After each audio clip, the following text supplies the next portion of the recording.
ನಮಸ್ಕಾರ. ನಮ್ಮ ಜೀವನದಲ್ಲಿ ಕೆಲವು ಯೋಗಗಳು ಅತ್ಯಂತ ಅಪರೂಪವಾಗಿ ಬರ್ತವೆ ಅಂತ ಹೇಳ್ತಾರೆ. ಅವುಗಳಲ್ಲಿ ಅಮೃತ ಸಿದ್ಧಿ ಯೋಗ ಸಹ ಒಂದು. ಈ ಯೋಗ ನಮಗೆ ಈ ತಿಂಗಳ 19ನೇ ತಾರೀಕು ಭಾನುವಾರದಂದು ಸಿಕ್ಕಿದೆ. ಈ ಯೋಗದಲ್ಲಿ ಮಾಡಿದ ಎಲ್ಲ ಶುಭ ಕಾರ್ಯಗಳು ದೀರ್ಘಕಾಲದವರೆಗೆ ನಮಗೆ ಉತ್ತಮ ಫಲ ಕೊಡುತ್ತೆ ಅಂತ ಹೇಳ್ತಾರೆ. ಎಲ್ಲ ಜ್ಯೋತಿಷ್ಯ ಮತ್ತು ಮುಹೂರ್ತ ಶಾಸ್ತ್ರಗಳಲ್ಲೂ ಸಹ ಇದರ ಉಲ್ಲೇಖ ಇದೆ. ಅಮೃತ ಸಿದ್ಧಿ ಯೋಗವು ವಾರ ಮತ್ತು ನಕ್ಷತ್ರದ ವಿಶೇಷ ಸಂಯೋಗದಿಂದ ಉಂಟಾಗುವ ಅತ್ಯಂತ ಶುಭ ಮುಹೂರ್ತ ಅಂತ ಹೇಳ್ತಾರೆ. ಅಮೃತ ಅಂದರೆ ಅಮರತ್ವ, ಮಂಗಳ ಮತ್ತು ಐಶ್ವರ್ಯವನ್ನು ಸೂಚಿಸುವ ಪದ. ಸಿದ್ಧಿ ಎಂದರೆ ಯಶಸ್ಸು ಮತ್ತು ಕಾರ್ಯ ಸಾಧನೆ. ಆದ್ದರಿಂದ ಈ ಯೋಗದಲ್ಲಿ ಆರಂಭಿಸುವ ಒಳ್ಳೆಯ ಕೆಲಸಗಳು ಸುಲಭವಾಗಿ ನೆರವೇರುತ್ತೆ ಅಂತ ಇಂದಿಗೂ ಸಹ ಎಲ್ಲರೂ ನಂಬ್ತಾರೆ. ಈ ದಿನ ನಾವು ಬೆಳಿಗ್ಗೆ ಎದ್ದು ಸ್ನಾನ ಮಾಡಿ ಮನೆಯ ದೇವರ ಮುಂದೆ ಫಸ್ಟು ದೀಪವನ್ನು ಹಚ್ಚಬೇಕು. ಮತ್ತು ವಿಷ್ಣುವಿನ ರೂಪವಾಗಿ ಇನ್ನೊಂದು ದೀಪವನ್ನು ನಾವು ತಗೋಬೇಕಾಗುತ್ತೆ. ಅದಕ್ಕೆಲ್ಲ ಅರಿಶಿನ, ಕುಂಕುಮ ಎಲ್ಲವನ್ನು ಅರ್ಪಿಸಿ ವಿಷ್ಣು ಸಹಸ್ರನಾಮ ಅಥವಾ ಓಂ ನಮೋ ನಾರಾಯಣಾಯ ಅಂತ 108 ಬಾರಿ ಜಪಿಸಬಹುದು. ಮಹಾಲಕ್ಷ್ಮಿಯ ಕೃಪೆಯನ್ನು ಕೋರಿ ನಾವು ಪ್ರಾರ್ಥನೆಯನ್ನು ಮಾಡಬಹುದು. ಇದು ಮನಸ್ಸಿಗೆ ನೆಮ್ಮದಿಯನ್ನು ಕೊಡುತ್ತೆ ಅಂತ ನಮಗೂ ಸಹ ಅದು ಗೊತ್ತಿರುವಂತಹ ವಿಷಯನೇ. ಇಲ್ಲ, ವಿಷ್ಣುವಿನ ಸಹಸ್ರನಾಮವನ್ನು ಸಹ ನಾವು ಹೇಳ್ಬೋದು. ಇವತ್ತು ಒಂದು ಮಹತ್ವದ ವಿಷಯ ಅಂದರೆ ಈ ದಿನ ಕೇವಲ ನಾವು ಹಣದ ಲಾಭಕ್ಕಾಗಿ ಮಾತ್ರವಲ್ಲ, ಒಳ್ಳೆಯ ಸಂಕಲ್ಪ ಮಾಡುವ ದಿನವೂ ಹೌದು. ಕೆಟ್ಟ ಅಭ್ಯಾಸಗಳನ್ನು ಬಿಡುವುದು, ಪ್ರತಿದಿನ ದೇವರನ್ನು ನಾವು ಸ್ಮರಣೆ ಮಾಡುವುದು, ಬಡವರಿಗೆ ಸಹಾಯ ಮಾಡುವ ಸಂಕಲ್ಪ ಮಾಡೋದು, ಮನೆಯವರೊಂದಿಗೆ ಪ್ರೀತಿಯಿಂದ ಬದುಕುವ ಪ್ರತಿಜ್ಞೆ, ಇವುಗಳಿಗೂ ಸಹ ಈ ದಿನ ಉತ್ತಮ ಅಂತ ಹೇಳಬಹುದು. ನಮಗೆ ಏನು ಇಷ್ಟ ಇದೆಯೋ ಅದನ್ನು ನಾವು ಸಂಕಲ್ಪ ಮಾಡ್ಕೋಬೇಕು. ದೇವ್ರ ಮುಂದೆ ಕೂತ್ಕೊಂಡು ನಾವು ಈ ರೀತಿ ನಮಗೆ ಏನು ಬೇಕೋ ಅದನ್ನು ಒಂದು ಪೇಪರ್ ತಗೊಂಡು ಬರಿಬೇಕಾಗುತ್ತೆ. ಅದನ್ನು ನಾನು ನಿಮಗೆ ತೋರಿಸ್ತೀನಿ. ಈ ದಿನದ ವಿಶೇಷ ಏನಪ್ಪ ಅಂದರೆ ಹೊಸ ಬಿಸ್ನೆಸ್ಸು, ಜಮೀನು ಖರೀದಿ, ಬ್ಯಾಂಕಲ್ಲಿ ಹಣ ಉಳಿತಾಯ ಮಾಡೋಕ್ಕೆ ಪ್ರಾರಂಭಿಸೋದು, ಹೊಸ ವೆಹಿಕಲನ್ನು ತಗೊಳ್ಳೋದು, ಮತ್ತು ಅಮೂಲ್ಯ ವಸ್ತುಗಳನ್ನು ಖರೀದಿಸೋದು, ಹೊಸ ಕೋರ್ಸನ್ನು ನಾವು ತಗೊಳ್ಳುವಂಥದ್ದಿದ್ದರೆ ತಗೊಳ್ಳೋದು, ದೇವರ ಪೂಜೆ, ಜಪ, ಹೋಮ, ಧರ್ಮ ಎಲ್ಲವನ್ನು ಮಾಡೋದು ಈ ಅಮೃತ ಸಿದ್ಧಿ ಯೋಗದಲ್ಲಿ ತುಂಬ ಒಳ್ಳೆಯದು. ತುಳಸಿ, ಅಶ್ವತ್ಥಕಟ್ಟೆ ಅಥವಾ ಪವಿತ್ರ ಗಿಡಗಳಿಗೆ ನಾವು ನಮಿಸುವುದು, ಇಲ್ಲಾಂದರೆ ಅದನ್ನು ನಾವು ಬೆಳೆಸೋದಕ್ಕೆ ಒಂದು ಗಿಡವನ್ನು ತಂದು ನೆಡುವುದು, ಇದು ಸಹ ಒಂದು ಸಿದ್ಧಿ ಅಂತಲೇ ಹೇಳ್ಬಹುದು.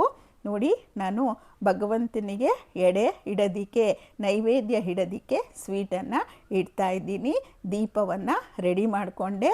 ಮೊದಲು ದೇವರ ಮನೆಯಲ್ಲಿ ಮನೆ ದೇವರ ದೀಪವನ್ನು ಬೆಳಗಿದ್ದೀನಿ.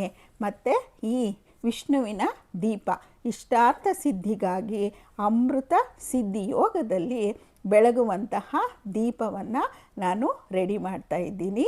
ಮತ್ತು ಈ ದೀಪ ಹಚ್ಚಿದ ಮೇಲೆ ವಿಷ್ಣು ಸಹಸ್ರನಾಮವನ್ನು ಓದಬೇಕು. ಇಲ್ಲಾಂದರೆ ಓಂ ನಮೋ ನಾರಾಯಣಾಯ, ಓಂ ನಮಃ ನಾರಾಯಣಾಯ, ಓಂ ನಮಃ ನಾರಾಯಣಾಯ ಅಂತ 108 ಸಲ ಜಪವನ್ನು ಮಾಡಬಹುದು. ನಮ್ಮ ಮನೆಯಲ್ಲಿ ಅಷ್ಟೋತ್ತರ ಬುಕ್ ಇದೆ, ನಾನು ಅಷ್ಟೋತ್ತರವನ್ನೇ ಓದ್ತೀನಿ. ಮೊದಲು ವಿಷ್ಣುವಿನ ದೀಪವನ್ನು ಬೆಳಗ್ತಾ ಇದ್ದೀನಿ. ವಿಷ್ಣುವಿನ ದೀಪವನ್ನು ಹಚ್ಚಬೇಕಾದ್ರೆ ನಮ್ಮ ಸಂಕಲ್ಪವನ್ನು ನಾವು ಮನಸ್ಸಿನಲ್ಲಿಯೇ ಮಾಡ್ಕೋಬೇಕು. ನಮಗೆ ಯಾವುದೇ ತೊಂದರೆ ಮಾಡಬೇಡ, ನಮ್ಮ ಕೆಲಸವೆಲ್ಲ ನಿರ್ವಿಘ್ನವಾಗಿ ಆಗಲಿ ಅಂತ. ಮತ್ತು ಅರ್ಚನೆ ಇಲ್ಲ ಅಷ್ಟೋತ್ತರ ಮಾಡೋದಕ್ಕೆ ನಾನು ಅಕ್ಷತೆಯನ್ನು ರೆಡಿ ಮಾಡ್ಕೊಂಡಿದ್ದೀನಿ. ಇದು ಯಾವಾಗಲೂ ರೆಡಿಯಾಗಿರುತ್ತೆ ನಮ್ಮ ಮನೆಯಲ್ಲಿ.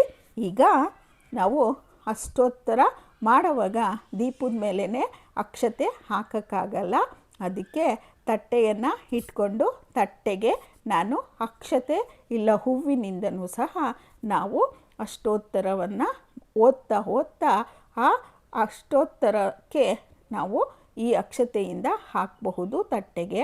ನಾನು ನನ್ನ ನನ್ನ ಕೋರಿಕೆಯನ್ನು ಈ ಅಮೃತ ಸಿದ್ಧಿ ಯೋಗದಲ್ಲಿ ಈ ಕೋರಿಕೆ ಈ ರೀತಿ ಪೇಪರಲ್ಲಿ ಬರೆದು ನಾವು ಆ ಅಷ್ಟೋತ್ತರ ಮಾಡ್ತೀವಲ್ವ, ಆ ತಟ್ಟೆಗೆ ಹಾಕಿ ನಾವು ಅಕ್ಷತೆಯಿಂದ ದೇವರ ಹೆಸರನ್ನು ಹೇಳ್ತಾ ನಾಮವನ್ನು ಹೇಳ್ತಾ 108 ಬಾರಿ ಓಂ ನಮೋ ನಾರಾಯಣಾಯ ನಮಃ, ಇಲ್ಲಾಂದರೆ ಅಷ್ಟೋತ್ತರ ಬುಕ್ಕು ಓದ್ತೀವಲ್ವ, ಆಗ ಪ್ರತಿ ಹೆಸರಿನ ಹೇಳಿದಾಗ ನಾವು ಆ ಅಕ್ಷತೆಯನ್ನು ಈ ಪೇಪರ್ ಮೇಲೆ ಹಾಕಬೇಕು.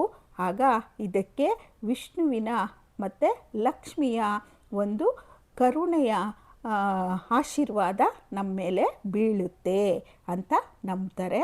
ಅದಕ್ಕೆ ನಾನು ನನ್ನ ವಿಷಯನ ಇದರಲ್ಲಿ ಬರೆದು ನಾನು ಪೂಜೆಗೆ ರೆಡಿ ಮಾಡ್ಕೋತಾ ಇದ್ದೀನಿ.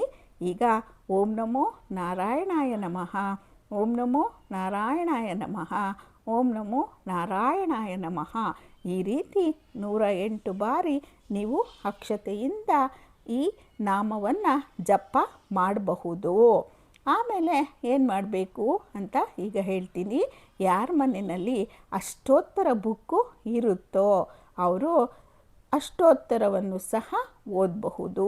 ನಾನಿವಾಗ ಅಷ್ಟೋತ್ತರವನ್ನು ಓದುತ್ತೀನಿ.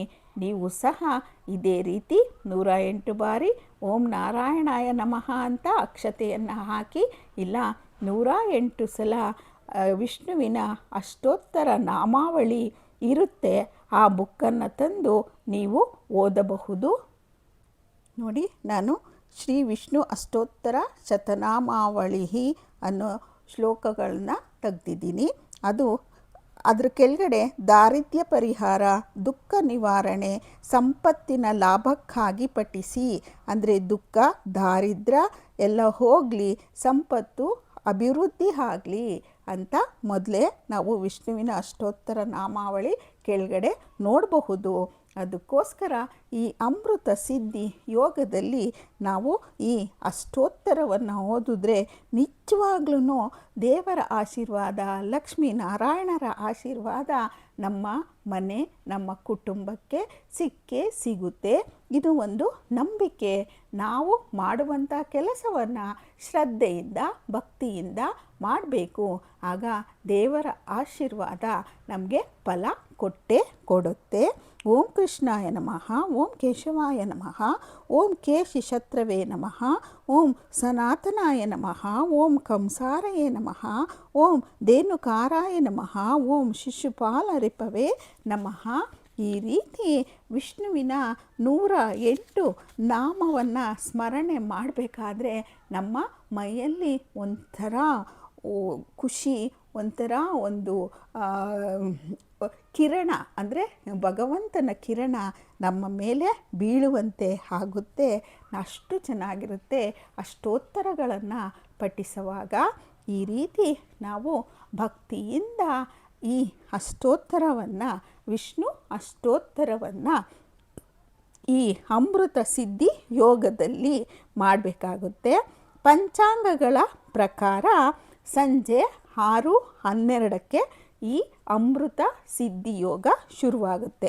ಸಂಜೆ 6:12 ಅಮೃತ ಸಿದ್ಧಿ ಯೋಗ, ಜುಲೈ 19 ಭಾನುವಾರ, ಈ ವರ್ಷ 2026 19 ಜುಲೈ 2026 ಭಾನುವಾರದಂದು ಅಮೃತ ಸಿದ್ಧಿ ಯೋಗ ಸಂಜೆ 6:12ರಿಂದ ಶುರುವಾಗುತ್ತೆ. ಮುಂದಿನ ದಿನ ಬೆಳಗಿನ ಸೂರ್ಯೋದಯದವರೆಗೂ ಈ ಅಮೃತಗಳಿಗೆ ಇರುತ್ತೆ. ಅಂದರೆ ಮುಂದಿನ ಸೋಮವಾರ, ಅಂದರೆ ಭಾನುವಾರ 19 ಆದಮೇಲೆ 20 ಸೋಮವಾರ ಸೂರ್ಯೋದಯ ಆಗುತ್ತಲ್ಲ, ಅಲ್ಲಿವರೆಗೂ ಈ ಅಮೃತ ಸಿದ್ಧಿ ಯೋಗ ಇರುತ್ತೆ. ನಾವು ಈ ಅಮೃತ ಸಿದ್ಧಿ ಯೋಗವನ್ನು ನಾವು ಉಪಯೋಗ ಮಾಡ್ಕೋಬೇಕು. ಇದು ತುಂಬ ಶಕ್ತಿಯುತವಾದದ್ದು. ಇಂತಹ ಸಮಯ ಸಿಗುವುದೇ ಯಾವಾಗಲೋ ಒಂದು ಸಲ.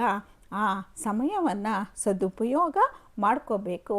ನಮ್ಮ ಮನೆ, ನಮ್ಮ ಸಂಸಾರದ ಅಭಿವೃದ್ಧಿಗಾಗಿ ಈ ರೀತಿ ನಾವು ಯೋಗಗಳನ್ನು ತಿಳ್ಕೋಬೇಕು ಮತ್ತು ಪಡ್ಕೋಬೇಕು. ಯಾವಾಗಲೂ ಸಿಗೋ ಅಂಥದ್ದಲ್ಲ. ದಿನಗಳು ಬರ್ತಾ ಇರ್ತವೆ, ಹೋಗ್ತಾ ಇರ್ತವೆ. ಆದರೆ ಇಂತಹ ಭಗವಂತನ ಆಶೀರ್ವಾದ ಇರುವಂತಹ ಯೋಗ ಯಾವಾಗಲೋ ಒಂದು ಸಲ ಸಿಗುತ್ತೆ. ಅಂತಹ ಅಮೃತ ಯೋಗವನ್ನು ನಾವು ಈ ರೀತಿ ಪೂಜೆಗಳನ್ನು ಪುನಸ್ಕಾರಗಳನ್ನು ಮಾಡಿ ನಮ್ಮ ಸನಾತನ ಧರ್ಮವನ್ನು ಉಳಿಸ್ಕೊಂಡು ಹೋಗಬೇಕಾಗುತ್ತೆ. ಯಾವುದೇ ಧರ್ಮ ಯಾವುದೇ ಇದಾಗಲಿ ಅದು ಆಗಿರೋದಕ್ಕೆ ಸಾಧ್ಯವೇ ಇಲ್ಲ. ನಮ್ಮ ಪರಂಪರೆಯಲ್ಲಿ ನಂಬಿಕೆಯಲ್ಲಿ ಬಂದಿರುವಂಥದ್ದು ಈ ಥರ ನೋಡಿ.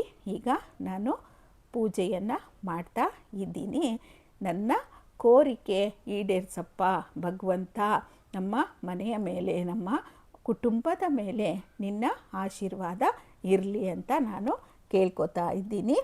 ನಾನು ಏನು ಬರೆದಿದ್ದೀನಪ್ಪ ಅಂತ ಅಂದರೆ, ನನ್ನ ಮಗ ಈಗ ರೀಸೆಂಟಾಗಿ ಒಂದು ಬಿಸ್ನೆಸ್ಸನ್ನು ಸ್ಟಾರ್ಟ್ ಮಾಡಿದ್ದಾನೆ. ಅದು ನಿನ್ನ ಆಶೀರ್ವಾದದಲ್ಲಿ ಪೂರ್ಣಗೊಳ್ಳಲಿ, ಅಂದರೆ ಒಂದು ಅವನು ಸಕ್ಸಸ್ಸನ್ನು ಕಾಣಲಿ ಅಂತ ನಿನ್ನ ಆಶೀರ್ವಾದ ಕೊಡಪ್ಪ, ಕಷ್ಟಪಡ್ತಾನೆ ಫಲವನ್ನು ಕೊಡಪ್ಪ ಅಂತ ನಾನು ಬೇಡ್ಕೊತಾ ಇದ್ದೀನಿ. ಇನ್ನೊಂದು ವಿಷಯ, ಲೋಕ ಸಮಸ್ತ ಸುಖಿನೋ ಭವಂತು, ಲೋಕಕ್ಕೆ ಕಲ್ಯಾಣವನ್ನುಂಟು ಮಾಡಪ್ಪ, ಯಾರಿಗೂ ಕೇಡು ಉಂಟು ಮಾಡಬೇಡ ಅಂತ ನಾನು ಕೇಳ್ಕೊತಾ ಇದ್ದೀನಿ. ನೀವು ಸಹ ನಿಮ್ಮ ಮನೆಯವರಿಗೆ ಏನು ಬೇಕೋ, ನಿಮಗೇನು ಬೇಕೋ, ನಿಮಗೇನು ಒಳ್ಳೆಯದಾಗಬೇಕೋ ಈ ರೀತಿ ವಿಷನ್ನು ಬರೆದು ಈ ರೀತಿ ನೀವು ಪೂಜೆಯನ್ನು ಮಾಡಿ ವಿಷ್ಣು ಸಹಸ್ರನಾಮ ಹೇಳಿ ಲಕ್ಷ್ಮಿಗೆ ನೀವು ವಂದನೆಯನ್ನು ತಿಳಿಸಿ. ಲಕ್ಷ್ಮೀ ನಾರಾಯಣ ಯಾವಾಗಲೂ ಒಟ್ಟಿಗೆ ಆಶೀರ್ವಾದ ಮಾಡ್ತಾರೆ. ಈ ರೀತಿ ಆಶೀರ್ವಾದವನ್ನು ಪಡ್ಕೊಂಡು ನಿಮ್ಮ ಕುಟುಂಬ ಮತ್ತು ನೀವು ಸುಖವಾಗಿ ಮತ್ತು ಕಷ್ಟ ಕಾರ್ಪಣ್ಯಗಳನ್ನೆಲ್ಲ ದೂರ ಮಾಡು ಅಂತ ಭಗವಂತನ ಕೇಳ್ಕೊತೀವಿ. ನಮ್ಮ ಮನೆಯಲ್ಲಿ ಹೆಣ್ಮಕ್ಳು ನಾವು ಗಂಟೆಯನ್ನು ಬಾರಿಸಲ್ಲ. ಅದು ಏಕೆ ಅಂತ ಹೇಳಿಬಿಟ್ಟು ನಾನು ಮುಂದಿನ ವಿಡಿಯೋಗಳಲ್ಲಿ ಹೇಳ್ತೀನಿ. ಈ ರೀತಿ ನಾನು ಪೂಜೆಯನ್ನು ಸಂಪೂರ್ಣ ಮಾಡಿದೆ. ನಿಮಗೆಲ್ಲ ಈ ವಿಡಿಯೋ ಇಷ್ಟ ಆಗಿದ್ದರೆ ಒಂದು ಲೈಕ್ ಮಾಡಿ, ಶೇರ್ ಮಾಡಿ, ಕಮೆಂಟ್ ಮಾಡಿ. ಪ್ಲೀಸ್ ಸಬ್ಸ್ಕ್ರೈಬ್ ಮಾಡೋದನ್ನು ಮರಿಬೇಡಿ. ಸಬ್ಸ್ಕ್ರೈಬ್ ಮಾಡ್ತಾ ಇಲ್ಲ, ಸಬ್ಸ್ಕ್ರೈಬ್ ಮಾಡಿ. ಇಂತಹ ಒಳ್ಳೆಯ ವಿಚಾರಗಳಿಗಾಗಿ ನಮ್ಮ ಚಾನಲನ್ನು ದಯವಿಟ್ಟು ಸಬ್ಸ್ಕ್ರೈಬ್ ಮಾಡ್ಕೊಳ್ಳಿ. ಮುಂದಿನ ವಿಶೇಷವಾದ ವಿಡಿಯೋದೊಂದಿಗೆ ನಾನು ನಿಮ್ಮನ್ನು ಭೇಟಿ ಮಾಡ್ತೀನಿ.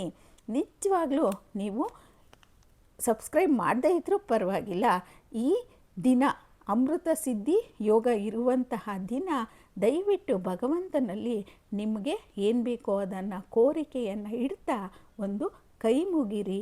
ಭಕ್ತಿಯಿಂದ ಭಕ್ತಿ ಭಾವದಿಂದ ನಿಮ್ಮ ಆಸೆಗಳನ್ನು ಈಡೇರಿಸಪ್ಪ ಅಂತ ಆಶೀರ್ವಾದ ಪಡ್ಕೊಳ್ಳಿ. ನೀವು ಸಹ ಇಂತಹ ಅಮೃತ ಸಿದ್ಧಿ ಯೋಗದಲ್ಲಿ ಒಂದು ಪೂಜೆಯನ್ನು ಮಾಡಿ, ಇಲ್ಲ ಕೈ ಮುಗಿದು ನಿಮ್ಮ ಬೇಡಿಕೆ ಏನು ಅನ್ನೋದನ್ನು ದೇವರಿಗೆ ತಿಳಿಸಿ. ಆಮೇಲೆ ನಾವು ಬರೆದಿಟ್ಟಂತಹ ಆ ಪೇಪರನ್ನು ನಮ್ಮ ಮನೆ ದೇವರ ಫೋಟೋ ಹಿಂದೆ ಅಥವಾ ಕಳಸದ ಕೆಳಗಡೆ ನೀವು 15 ದಿವಸ ಇಟ್ಟು ಆಮೇಲೆ ಅದನ್ನು ಸುಟ್ಬಿಟ್ಟು ಒಂದು ಕರ್ಪೂರ ಒಂದು ಲವಂಗ ತಗೊಂಡು ಅದನ್ನು ಸುಟ್ಬಿಟ್ಟು ಆ ಪೇಪರ್ನ ಸುಟ್ಟಿರುವಂತಹ ಪೇಪರನ್ನು ನಾವು ಒಂದು ಗಿಡದ ಕೆಳಗಡೆ ಮರದ ಕೆಳಗಡೆ ಯಾರೂ ತುಳಿಬಾರ್ದು ಅಂಥ ಜಾಗದಲ್ಲಿ ಹಾಕಬೇಕು. ಇಲ್ಲ ನೀರಿನಲ್ಲಿ ಕಲಿಸ್ಬಿಟ್ಟು ಗಿಡಗಳಿಗೂ ಸಹ ಹಾಕಬಹುದು. ನಿಮ್ಮ ವಿಷು ಭಗವಂತನ ಆಶೀರ್ವಾದದಿಂದ ನೆರವೇರುತ್ತೆ. ನಮಸ್ತೆ.